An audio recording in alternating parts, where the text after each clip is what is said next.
Everyone, it's Jack and Ross from Cultaholic back again on Tuesday on a jam-packed Tuesday morning, full to the brim of wrestling news. I don't know why I was so bombastic about that. Full to the brim! Yeah, I know. Well, it's a very exciting day. There's a lot of big stories emerging. But Ross, how are you? I am titivated and excited to go through this jam-packed wrestling news video with you now, Jack. Just get on with the headlines. I can't wait any longer. First of all, we take a look at the reason that Charlotte Flair was pulled from this year's WrestleMania. Next up, a huge NXT announcement is set to come out later today.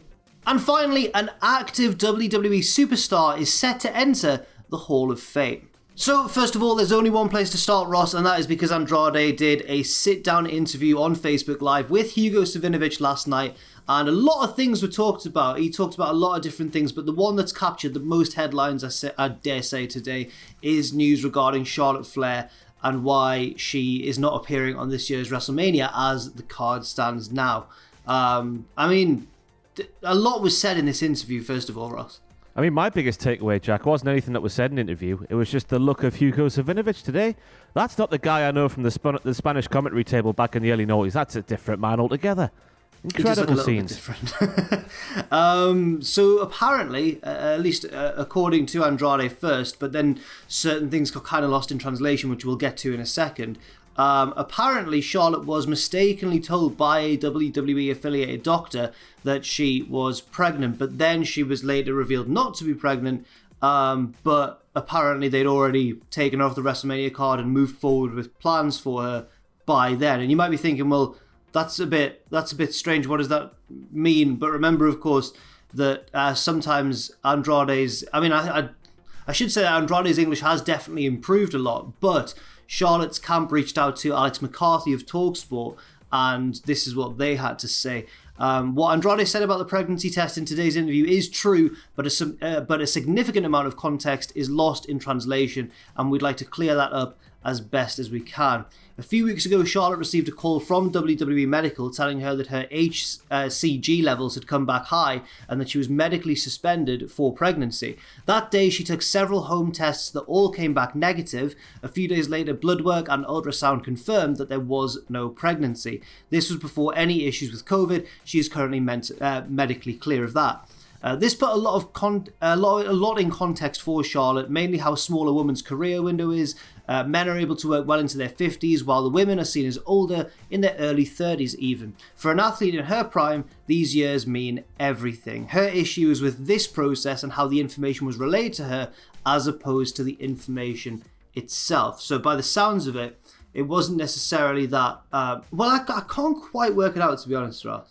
It sounds like Andrade has spoken sort of definitively saying they thought she was pregnant, that's why they pulled her from WrestleMania, whereas the reality is they thought there was a chance she was pregnant because the spiked level, where's it gone? The HCG level, and that just wasn't the case. It just, I feel so sorry for Charlotte having to go through this bollocks, having to clarify such a thing like this. It just makes you wonder why they didn't sort of make sure before pulling her from all sorts of WrestleMania programs and moving forward with stuff. That seems weird to me. Yeah, and does this necessarily mean that she isn't going to appear on WrestleMania still? I don't really see a reason why they can't now say, right, we'll put you on the show then. But obviously, we're not behind the scenes. We don't know what else she might be busy with currently. So, I mean, who is to say? It's very strange. But I agree with you. It sounds like a lot of hassle for somebody to go through. And yeah, hopefully Charlotte gets to do what she wants in the near future, essentially. Andrade also talked about various different things in this very same interview, including some details about his final few months with WWE. He said, when the pandemic started, they put me with Drew McIntyre. Drew was great with me and behaved well with me in NXT and on the main roster. We had the matches and a producer came to me and said, make sure Drew looks like a monster because he's the champ.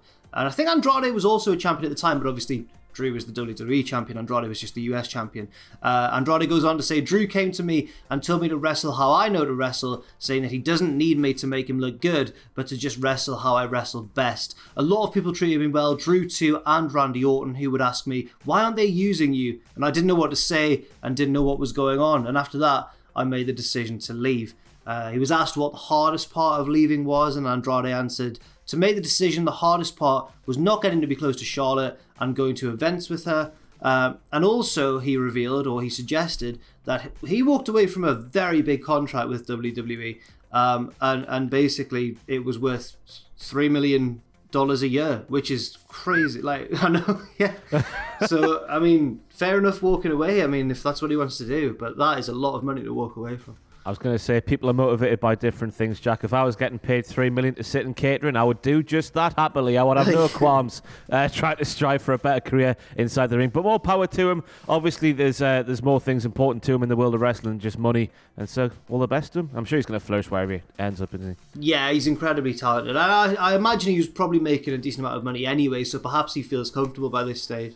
I think he also mentioned at different points in this interview stuff like, well, to me, it just sounded disorganized. Like Vince wasn't aware that he was medically cleared to return to the ring after his injury, but he had been for like 4 months or something, and it just sounds like a bit of a mess, really.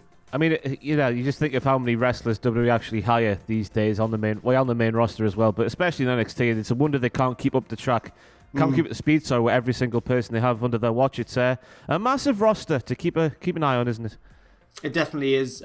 Perhaps because it's such a massive roster, we have had some more WrestleMania card updates. 2 matches were announced last night. One of them we were suspecting. One of them is pretty new. That is that Riddle will defend his United States Championship against Sheamus on night 2. This was announced after Sheamus beat Riddle in a non-title match on Raw last night. So your sort of standard setup really for a pay-per-view title match. And also, Braun Strowman and Shane McMahon will face each other on night 1 in a steel cage match. That stipulation was revealed by Braun on last night's Raw. A Raw in which Shane McMahon also graded him. Oh, are you shaking your head there, Ross? I'm inclined to agree with Shane McMahon, Jack, that Braun is actually stupid. Why would you challenge Shane McMahon to a steel cage match when we've seen Shane McMahon in the past break the rules in cage matches with a rope break, sweat his way to a victory? The deck is stacked against Braun Strowman in this one because Shane McMahon is a cage match specialist. Yes, absolutely. But it's almost like, I was about to say it's almost like challenging The Undertaker to a Buried Alive match, but he lost a few of them, so maybe Braun's the one to do it. But as we've all seen, it does unlock something within Shane, the steel cage stipulation. I'm genuinely... that's one of the matches I'm looking forward to most, Ross, I think, on the card. Yeah, the only bad thing is that maybe Shane won't get thrown off the pirate ship now. I guess that sort of eliminates that with the steel cage stipulation, unless something happens on the outside and they break a panel and both hit the floor at the same time and have to continue fighting through Raymond James Stadium, because that's what we all want to see, isn't it? I feel like Kevin Owens... We have to mention, Jack, by the way, Riddle's promo on last night's Raw. Have you seen it? No, I've heard that he just stopped. And it worked. It was a clear and obvious, like, I've just forgotten my lines, I'm going to just run away on my scooter kind of thing. But his character, it's the funniest thing he's done in ages. He got away with it, I thought. Just the way he scooted away and then Asuka was looking confused. It was fantastic. Wow. And it was real. It seemed real as well. It seemed real, like he'd just forgotten his words. He flubbed his line a little bit and it was like, see ya, and just scooted off. Fantastic. On to the upcoming NXT-based announcement. This is from Mat Men Pro Wrestling Podcast, who say that NXT moving to Tuesday's announcement is coming tomorrow morning, aka for us now, this morning, I believe.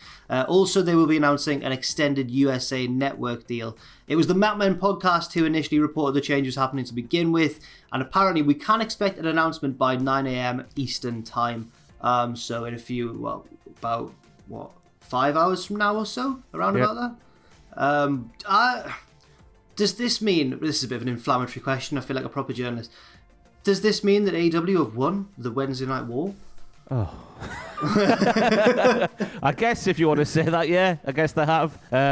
I'm bored of that war talk, me. Right. Just bored of it completely. It's just, watch whatever wrestling you want to watch. Don't have a go at other people for watching something else. Fair enough. And of course, it's not the only show moving. I believe as a result of this, probably Impact is moving to, is it Thursdays? Yes. Yep. Well, fair enough. But yeah, we'll expect an announcement on that today at some point, probably around 9 a.m. Eastern, according to the Mat Men Pro Wrestling Podcast. And also, and I was surprised when I read this one, a active Raw superstar is set to enter the Hall of Fame. That's the one. Hoorah, hoorah. Hoorah, hoorah. Yeah, it's Titus O'Neil. He is scheduled to enter the Hall of Fame this year, and it's to receive the Warrior Award. He has been scheduled to receive it since it was decided on in February, apparently. So it's not just a current decision. This has been in the works for a month or two, at least according to Fightful Select. There's no word yet on when the announcement will officially be made, but it should come sometime this week.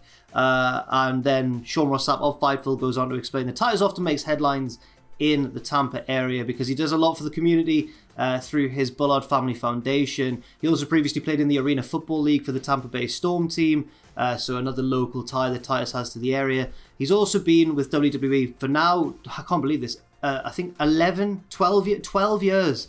That's crazy. That NXT season was a long time ago. Yeah, it really, really was. It really was. And obviously since then he's won things such as the Tag Team Championship alongside Darren Young and the 24/7 Championship when I believe he was the first ever 24/7 champ. I think he was. I remember Foley leaving the belt in the ring and everyone running to get it. And I think Titus was the last one to grab it and then he got rolled up on the ramp. You've done well to remember that, because I can't remember what happened on last week's Raw. Never mind that one. Years and years and years ago. I'm gonna throw something at you, Jack. This is a detail that matters not even in the slightest. It's a completely irrelevant thing. But I reckon after this award here, they should rename the Warrior Award the Titus O'Neil Award. Because Titus O'Neil represents better what it's all about these days, doesn't it? Because Warrior had one vision for it, but WWE have a clearly different vision of it completely, don't they? Yeah.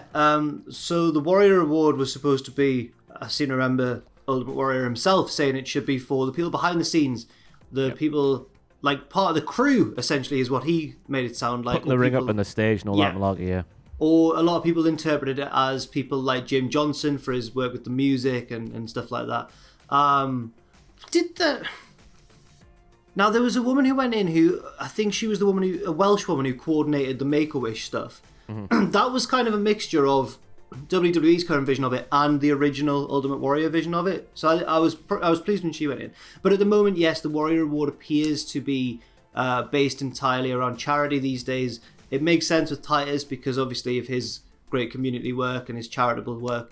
But you're right, I think that he does perhaps better embody WWE's vision of this award than Ultimate Warrior, who actually outlined a very different thing. It would also be nice because Titus seems like a good bloke. And I feel bad for him this year because he's been put into a bit of an uncomfortable...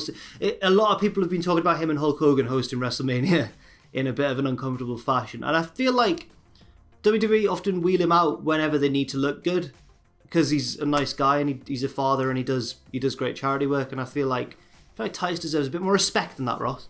Hey, he dominated Raw Underground in slacks last year. I won't have a bad word said about him. And he made a meme last year, Jack. Everyone forgets about that. What was the meme? The WrestleMania after the Firefly Funhouse match. The stare into the camera. Yes. Can't wait to see more of that this year. Right, well, thank you very much for watching this video, everybody. Ross, have you got any closing thoughts? I'll be back with Raw WTF today. Great, it'll be on the channel as well. I'm sure there'll be more videos published very soon indeed elsewhere. That is my closing thoughts today. What about you? I'll be back on, obviously, Friday with the podcast and with the Greatest Series. And also, I'm writing a feature for the website this week that should be out on Wednesday. So that's on cultaholic.com. But yes, thank you for watching, everybody. Do leave your thoughts and opinions in the comment section down below. Stay safe, stay positive, and I'll see you very soon.